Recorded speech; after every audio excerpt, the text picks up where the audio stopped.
ओम शांति। 5 अप्रैल 2024 के ईश्वरीय महावाक्य। पहले एक नज़र मुरली के मुख्य पॉइंट पर। बाबा ने कहा, बच्चे देही अभिमानी बनो, देह अभिमानी नहीं बनो। आत्मा अभिमानी बन तुम मेरे में नज़र लगाओ तो तुम निहाल हो जाएंगे। 84 जन्मों का पाठ बजाते आत्मा पतित बन पड़ी है। अब आत्मा में कुछ भी दम नहीं रहा है। अब आत्मा निहाल नहीं बेहाल अर्थात कंगाल है। इस पढ़ाई और उस पढ़ाई में रात दिन का फर्क है। वह पढ़ाई पढ़ते पढ़ते रात पड़ जाती है, इस पढ़ाई से दिन में चले जाते हैं। आत्मा जब पवित्र होगी तब धारण होगी। कहते हैं शेरनी का दूध सोने के बर्तन में ही ठहरता है। बाप कहते हैं मुझे याद करो। जो मुझे अच्छी तरह याद करेंगे मैं भी उनको अच्छी तरह याद करूँगा। तुम सब परवाने हो, उनको समा कहते हैं। कोई परवाने सिर्फ फेरी पहनाने आते हैं, कोई अच्छी तरह पहचान लेते हैं तो जीते जी मर जाते हैं। कोई फेरी पहन चले जाते हैं, फिर कभी कभी आते हैं, फिर चले जाते हैं। इस संगम का ही सारा गायन है। और फिर बाबा ने कहा, भल तुम और किसी को भी स्वामी सदगुरु कहते होंगे, परंतु सत्य एक ही बाप है। ट्रुथ हमेशा ही बाप को कहा जाता है।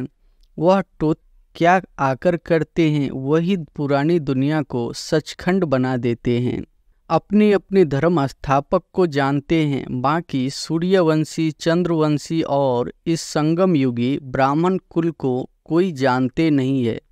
आत्मा का साइज कभी छोटा बड़ा नहीं होता है। जैसे आत्मा अविनाशी है वैसे बाप भी अविनाशी है। वह है सुप्रीम आत्मा। सुप्रीम माना वह सदैव पवित्र और निर्विकारी है। हिंदुओं ने अपना धर्म आपे ही बदला है, क्योंकि कर्म भ्रष्ट होने से धर्म भ्रष्ट भी हो पड़े हैं, वाम मार्ग में चले गए हैं। यदा यदा ही धर्मस्य। बाबा भारत में आते हैं, ऐसे तो नहीं कहते मैं हिंदुस्तान में आता हूँ। यह भारत हिंदुस्तान व हिंदू धर्म है नहीं। मुसलमानों ने हिंदुस्तान नाम रखा है। और फिर लास्ट में बाबा ने कहा, नानक पंथी कंगन लगाते हैं, वह है निर्विकारी पने की निशानी, परंतु विकार बिगर रह नहीं सकते हैं। झूठी निशानियां रख दी है। जैसे हिंदू लोग जनेऊ पहनते हैं, पवित्रता की निशानी है। आजकल तो धर्म को भी नहीं मानते। इस समय भक्ति मार्ग चल रहा है। इनको कहा जाता है भक्ति कल्ट। ज्ञान कल्ट सतयुग में है। सतयुग में देवताएं हैं संपूर्ण निर्विकारी। कलयुग में संपूर्ण निर्विकारी कोई हो न सके। शंकर के लिए कहा जाता है आँख खोली विनाश हो गया, यह भी पाप हो जाए। पाप कभी ऐसे काम के लिए डायरेक्शन नहीं देते हैं। यह तो सब साइंस निकालते रहते हैं, समझते हैं हम अपनी कुल का आपे ही विनाश करते हैं। पाप को याद करो तो निहाल हो जाएंगे। बाबा कहते हैं जो मुझे याद करते हैं, मेरे लिए सर्विस करते हैं, मैं भी उनको याद करता हूँ तो उनको बल मिलता है। और अब सुनते हैं महावाक्यों को विस्तार से। मुरली का सार है, मीठे बच्चे पाप को प्यार से याद करो तो तुम निहाल हो जाएंगे। नज़र से निहाल होना माना विश्व का मालिक बनना। प्रश्न है, नज़र से निहाल किंदा स्वामी सदगुरु, इसका वास्तविक अर्थ क्या है? उत्तर है, आत्मा को बाप द्वारा जब तीसरी आँख मिलती है और उस आँख से बाप को पहचान लेती है तो निहाल हो जाती है, अर्थात सद्गति मिल जाती है। बाबा कहते, बच्चे देही अभिमानी बन तुम मेरे से नज़र लगाओ, अर्थात मुझे याद करो और संग तोर एक मेरे संग जोड़ो तो बेहाल अर्थात कंगाल से निहाल अर्थात साहूकार बन जाएंगे। ओम शांति। मीठे मीठे रूहानी बच्चे किसके पास आते हैं? रूहानी बाप के पास। समझते हो, हम शिव बाबा के पास जाते हैं, यह भी जानते हैं शिव बाबा सब आत्माओं का बाप है। यह भी बच्चों को निश्चय चाहिए कि वह सुप्रीम टीचर भी है तो सुप्रीम गुरु भी है। सुप्रीम को परम कहा जाता है, उस एक को ही याद करना है। नज़र से नज़र मिलाते हैं। गायन है नज़र से निहाल किंदा स्वामी सद्गुरु। उनका अर्थ चाहिए नज़र से निहाल किसको? जरूर सारी दुनिया के लिए कहेंगे, क्योंकि सर्व का सद्गति दाता है, सर्व को इस पतित दुनिया से ले जाने वाला है। अब नज़र किसकी? क्या यह आँखें? नहीं, तीसरी आँख मिलती है ज्ञान की, जिससे आत्मा जानती है यह हम सभी आत्माओं का बाप है। बाप आत्माओं को राय देते हैं कि मुझे याद करो।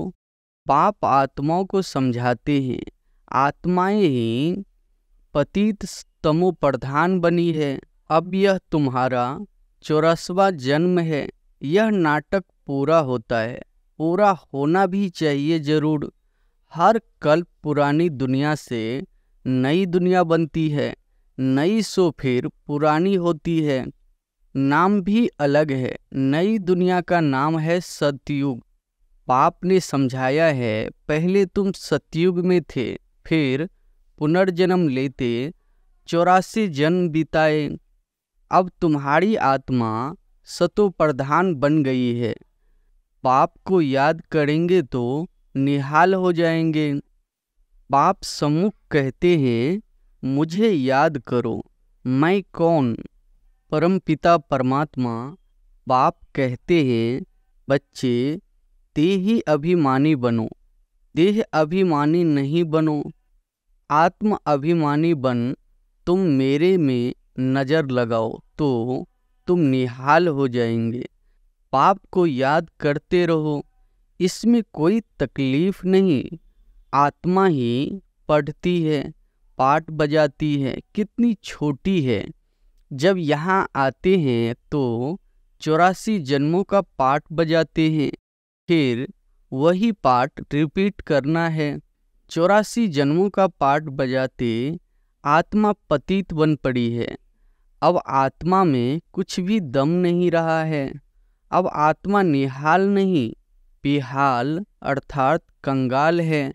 फिर निहाल कैसे बने? यह अक्षर भक्ति मार्ग के हैं, जिस पर बाप समझाते हैं। वेद शास्त्र चित्रों आदि पर भी समझाते हैं। तुमने यह चित्र श्रीमत पर बनाए हैं, आसुरी मत पर तो अनेक ढेर के ढेर चित्र बनाए हैं।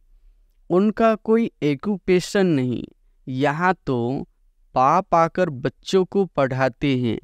भगवान वाच है तो उनकी नॉलेज हो गई।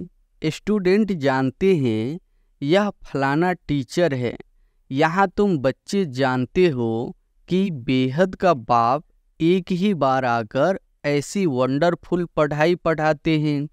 इस पढ़ाई और उस पढ़ाई में रात दिन का फर्क है। वह पढ़ाई पढ़ते पढ़ते रात पड़ जाती है, इस पढ़ाई से दिन में चले जाते हैं। वह पढ़ाइयाँ तो जन्म जन्मांतर पढ़ते आए। इसमें तो बाप साफ बतलाते हैं कि आत्मा जब पवित्र होगी तब धारणा होगी।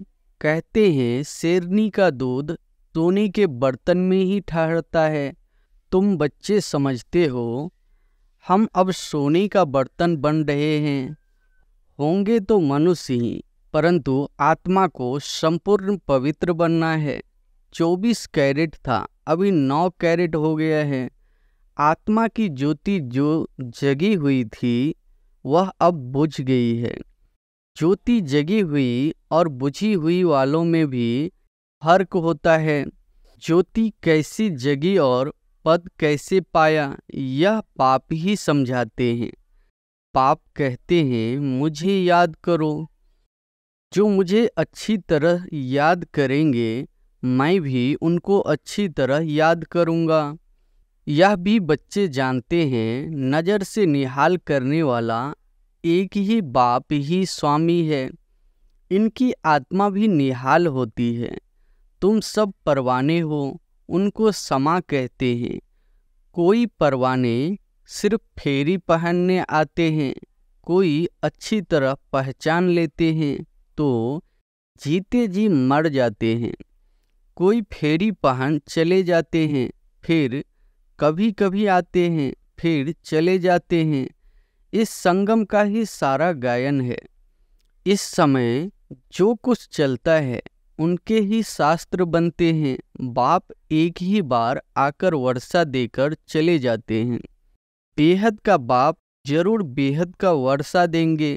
गायन भी है, 21 पीढ़ी सतयुग में वर्षा कौन देते हैं। भगवान रचयिता ही आधा कल्प के लिए वर्षा देते हैं। रचना को याद भी सब उनको करते हैं। वह बाप भी है तो टीचर भी है, स्वामी सद्गुरु भी है। भले तुम और किसको भी स्वामी सद्गुरु कहते होंगे, परंतु सत्य एक ही बाप है। ट्रुथ हमेशा ही बाप को कहा जाता है। वह ट्रुथ क्या आकर करते हैं, वही पुरानी दुनिया को सचखंड बना देते हैं। सचखंड के लिए हम पुरुषार्थ कर रहे हैं। जब सचखंड था तो और सब खंड नहीं थे, यह सब पीछे आते हैं। सचखंड का किसको भी पता ही नहीं। बाकी जो अब खंड है उनका तो सबको मालूम है। अपने अपने धर्म स्थापक को जानते हैं। बाकी सूर्यवंशी, चंद्रवंशी और इस संगम युगी ब्राह्मण कुल को कोई जानते नहीं है। प्रजापिता ब्रह्मा को मानते हैं, कहते हैं हम ब्राह्मण ब्रह्मा की औलाद है, परंतु वह है कुख वंशावली। तुम हो मुख वंशावली, वह है अपवित्र। तुम मुख वंशावली हो पवित्र। तुम मुख वंशावली बन फिर छीछी दुनिया रावण राज्य से चले जाते हो। वहाँ रावण राज्य होता नहीं। अब तुम चलते हो नई दुनिया में। उनको कहते हैं वाइसलेस वर्ल्ड। वर्ल्ड ही नई और पुरानी होती है।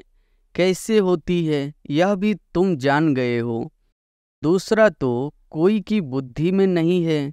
लाखों वर्ष की बात को कोई जान भी न सके। यह तो थोड़े समय की बात है। यह बाप बैठ बच्चों को समझाते हैं। बाप कहते हैं मैं आत्मा ही तब हूँ जब खास भारत में धर्म ग्लानि होती है। दूसरी जगह तो किसको पता ही नहीं कि निराकार परमात्मा क्या चीज है। बड़ा बड़ा लिंक बनाकर रख दिया है। बच्चों को समझाया है आत्मा का साइज कभी छोटा बड़ा नहीं होता है। जैसे आत्मा अविनाशी है वैसे बाप भी अविनाशी है। वह है सुप्रीम आत्मा। सुप्रीम माना वह सदैव पवित्र और निर्विकारी है। तुम आत्माएं भी निर्विकारी थी, दुनिया भी निर्विकारी थी। उनको कहा ही जाता है संपूर्ण निर्विकारी नई दुनिया। फिर जरूर पुरानी होती है, कला कम होती जाती है। 2 कला कम चंद्रवंशी राज्य था, फिर दुनिया पुरानी बनती जाती है। पीछे और खंड आते जाते हैं। उनको कहा जाता है बाईप्लाट, परंतु मिक्स अप हो जाते हैं। ड्रामा प्लान अनुसार जो कुछ होता है वह फिर रिपीट होगा। जैसे बौद्धियों का कोई बड़ा आया, कितनों को बौद्ध धर्म में ले गया, धर्म को बदला दिया। हिंदुओं ने अपना धर्म आपे ही बदला है, क्योंकि कर्म भ्रष्ट होने से धर्म भ्रष्ट भी हो पड़े हैं। वाम मार्ग में चले गए हैं। जगन्नाथ के मंदिर में भी भल गए होंगे, परंतु कोई का कुछ ख्याल नहीं चलता। खुद विकारी है तो उन्हों को भी विकारी दिखा दिया है। यह नहीं समझते कि देवताएं जब वाम मार्ग में गए हैं तब ऐसे बने हैं। उस समय के ही यह चित्र है। देवता नाम तो बड़ा अच्छा है। हिंदू तो हिंदुस्तान का नाम है, फिर अपने को हिंदू कह दिया है। कितनी भूल है। इसलिए बाप कहते हैं यदा यदा ही धर्मस्य। बाबा भारत में आते हैं, ऐसे तो नहीं कहते मैं हिंदुस्तान में आता हूँ। यह भारत हिंदुस्तान व हिंदू धर्म है ना? नहीं, मुसलमानों ने हिंदुस्तान नाम रखा है। यह भी ड्रामा में नोंद है। अच्छी रीति समझाना चाहिए। यह भी नॉलेज है। पुनर्जन्म लेते लेते वाम मार्ग में आते आते भ्रष्टाचारी बन पड़ते हैं। फिर उन्हों के आगे आकर कहते हैं आप संपूर्ण निर्विकारी हो, हम विकारी पापी हैं। और कोई खंड वाले ऐसे नहीं कहेंगे हम नीचे हैं अथवा हमारे में कोई गुण नहीं है। ऐसे कहते कभी सुना नहीं होगा। सिख लोग भी ग्रंथ के आगे बैठते हैं, परंतु ऐसे कभी नहीं कहते कि नानक तुम निर्विकारी, हम विकारी। नानक पंथी कंगन लगाते हैं, वह है निर्विकारी पनी की निशानी, परंतु विकार बिगर रह नहीं सकते हैं। झूठी निशानियां रख दी है। जैसे हिंदू लोग जनेऊ पहनते हैं, पवित्रता की निशानी है। आजकल तो धर्म को ही नहीं मानते। इस समय भक्ति मार्ग चल रहा है। इनको कहा जाता है भक्ति कल्ट, ज्ञान कल्ट। सतयुग में है, सतयुग में देवताएं हैं संपूर्ण निर्विकारी। कलयुग में संपूर्ण निर्विकारी कोई हो न सके। प्रवृत्ति मार्ग वाले की स्थापना तो बाप ही कराते हैं। बाकी सब गुरु है निवृत्ति मार्ग वाले। उनसे उन्हों का जोड़ जास्ती हो गया है। बाप कहते हैं यह जो कुछ तुमने पढ़ा है उनसे मैं नहीं मिलता हूँ। मैं जब आता हूँ तो सबको नज़र से निहाल कर देता हूँ। गायन भी है नज़र से निहाल किंदा स्वामी सद्गुरु। यहाँ तुम क्यों आए हो? निहाल बनने, विश्व का मालिक बनने। बाप को याद करो तो निहाल बन जाएंगे। ऐसे कभी कोई कहेंगे नहीं कि ऐसा कहने से तुम यह बन जाएंगे। बाप ही कहते हैं तुमको यह बनना है। यह लक्ष्मी नारायण कैसे बने कोई को मालूम नहीं है। तुम बच्चों को बाप सब कुछ बताते हैं। यही 84 जन्म ले पतित बने, फिर तुमको यह बनाने आया हूँ। बाप अपना परिचय भी देते हैं तो नज़र से निहाल भी करते हैं। यह किसके लिए कहते हैं? एक सद्गुरु के लिए। वह गुरु लोग तो ढेर है और आत्माएं अबलाएं हैं भोली। तुम सब भी भोलानाथ के बच्चे हो। संकट के लिए कहा है आँख खोली विनाश हो गया। यह भी पाप हो जाए। पाप कभी ऐसे काम के लिए डायरेक्शन नहीं देते हैं। विनाश तो कोई और चीज़ों से होगा ना। पाप ऐसे डायरेक्शन नहीं देते। यह तो सब साइंस निकालते रहते हैं। समझते हैं हम अपने कुल का आपे ही विनाश करते हैं। वह भी बांधे हुए हैं, छोड़ नहीं सकते। नाम कितना होता है, मुंह में जाते हैं, परंतु फायदा कुछ भी नहीं। मीठे मीठे बच्चे, तुम भी बाप से नज़र लगाओ अथवा हे आत्मा अपने बाप को याद करो तो निहाल हो जाएंगे। बाबा कहते हैं जो मुझे याद करते हैं, मेरे लिए सर्विस करते हैं, मैं भी उनको याद करता हूँ तो उनको बल मिलता है। तुम यहाँ सब बैठे हो, जो निहाल हो जाएंगे वही राजा बनेंगे। गायन भी है और संग तोर एक संग जोरूं। एक है निराकार, आत्मा भी निराकार है। बाप कहते हैं मुझे याद करो। तुम खुद कहते हो हे पतित पावन। यह किसको कहा? ब्रह्मा को, विष्णु को, शंकर को नहीं। पतित पावन तो एक है, वह सदैव पावन ही है। उनको कहा जाता है सर्वशक्तिवान। पाप ही सृष्टि के आदि मध्य अंत की नॉलेज सुनाते हैं और सब शास्त्रों को जानते हैं। वह सन्यासी शास्त्र आदि पढ़कर टाइटल लेते हैं। बाप को तो पहले ही टाइटल मिला हुआ है, उनको पढ़कर थोड़े ही लेना है। अच्छा, मीठे मीठे सिकिलधे बच्चों प्रति माता पिता बाप दादा का याद प्यार और गुड मॉर्निंग। रूहानी बाप की रूहानी बच्चों को नमस्ते। धारणा के लिए मुख्य सार पहली पॉइंट है, समा पर जीते जी मरने वाला परवाना बनना है, सिर्फ फेरी लगाने वाला नहीं। ईश्वरीय पढ़ाई को धारण करने के लिए बुद्धि को संपूर्ण पावन बनाना है। दूसरी पॉइंट है, और संग तोर एक बाप के संग में रहना है। एक की याद से स्वयं को निहाल करना है। वरदान है, दिल की महसूसता से दिलाराम की आशीर्वाद प्राप्त करने वाले 100 परिवर्तक भव। दिल की महसूसता से दिलाराम की आशीर्वाद प्राप्त करने वाले 100 परिवर्तक भव। 100 को परिवर्तन करने के लिए 2 बातों की महसूसता सच्चे दिल से चाहिए। अपनी कमजोरी की महसूसता, जो परिस्थिति व व्यक्ति निमित्त बनते हैं, उनकी इच्छा और उनके मन की भावना की महसूसता, परिस्थिति के पेपर के कारण को जान स्वयं को पास होने के श्रेष्ठ स्वरूप की महसूसता हो कि स्वास्तिक श्रेष्ठ है, परिस्थिति पेपर है। यह महसूसता सहज परिवर्तन करा लेगी और सच्चे दिल से महसूस किया तो दिलाराम की आशीर्वाद प्राप्त होगी।